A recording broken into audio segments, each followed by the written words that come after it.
नमस्कार। आज मैं आप लोगों को वैशाख मास के अंतिम 3 दिनों की महिमा बताने के लिए आया हूँ।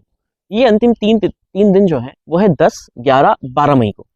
अब आखिर क्या खास है इन 3 दिनों में? देखिए, ये जो तीर्थ होते हैं ना ये जो तीर्थ हैं, ये एक दिन बैठ के वार्तालाप कर रहे थे आपस में कि भई हमारे अंदर सब पापी लोग स्नान करते हैं और हमारे अंदर पाप एकत्रित हो जाता है। लेकिन उस पाप का हम क्या करेंगे? क्योंकि हम इसी काम के लिए थोड़ा ना, हमें भी तो पुण्य चाहिए। तो ये सब तीर्थ मिलके भगवान विष्णु के पास जाते हैं। अब भगवान विष्णु इनसे कहते हैं बिल्कुल सही बात है भई, तुम्हें तो पाप इकट्ठा होता जा रहा है। वो कह रहे हैं कि भई हम कैसे करें? हमारे ऊपर तो पाप बढ़ता चला जा रहा है, हम बोझ के तले दबते चले जा रहे हैं। तो भगवान विष्णु ने बताया कि वैशाख मास की अंतिम 3 तिथियों में जो मनुष्य स्नान नहीं करते, उनके पास ये सारे पाप तुम वापस भेज दो। तो इन 3 दिनों को यानी 10 तारीख, 11 तारीख, 12 तारीख पे ये जो तीर्थ होते हैं, जैसे गंगा तीर्थ, है ना?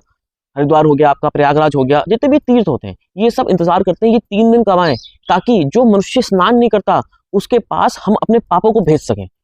मतलब ये सब ऑटोमैटिक चलता है। आपके पास वो पाप अपने आप आ जाएगा यदि आप सूर्योदय से पहले स्नान नहीं करते हैं तो। देखिए, मैं आपको शास्त्र की बात बता रहा हूँ, शास्त्र में ऐसी बात लिखी हुई है।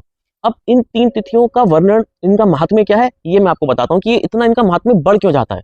ये इसलिए है क्योंकि ऐसा स्कंद पुराण में लिखा हुआ है, ये जो अंतिम 3 तिथियां है ना, इन 3 तिथियों जो 3 दिन है, एकादशी वाले दिन अमृत उत्पन्न हुआ था, जो समुद्र मंथन हुआ था ना, उसमें से जो अमृत उत्पन्न हुआ था, वो आज का दिन यानी एकादशी वाले दिन उत्पन्न हुआ था। फिर द्वादशी वाले दिन मोहिनी के रूप में भगवान ने उसकी रक्षा करी, और त्रयोदशी वाले दिन भगवान ने वो अमृत देवताओं को पिलाया था। इसी वजह से देवता लोगों के लिए ये 3 दिन बहुत शुभ होते हैं, ये बहुत अच्छा मानते हैं।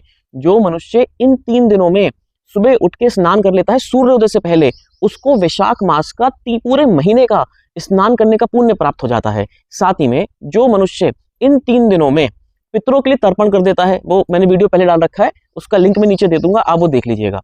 इन 3 दिनों में जो जो मनुष्य पितरों का तर्पण करता है, दान करता है, साथ में गीता के 7वें अध्याय का पाठ करता है, या फिर 7वें अध्याय के साथ साथ किसी भी अध्याय का पाठ करता है और विष्णु सहस्त्र नाम सुनता है, उसके सारे पाप क्षीण हो जाते हैं।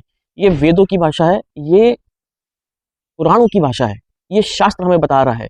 हमारा शास्त्र हमें बता रहा है कि ऐसे करने से आप पुण्य एकत्रित कर सकते हैं।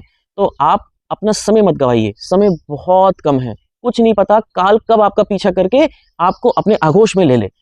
अभी जो लोग जवान हैं, इस बात का इंतजार मत कीजिए कि ये तो मैं बुढ़ापे में करूंगा। बुढ़ापे में आपके पास समय नहीं होगा। शरीर जब तक पुष्ट होता है तभी तक आप कोई कर्म कर सकते हैं, उसके बाद कर्म नहीं हो पाते। आप मेरा विश्वास कीजिए, इन 3 तिथियों को वैशाख मास की 10, 11, 12 तारीख को अपने हाथ से जाने मत दीजिए। जितना ज्यादा हो पुण्य एकत्रित कीजिए।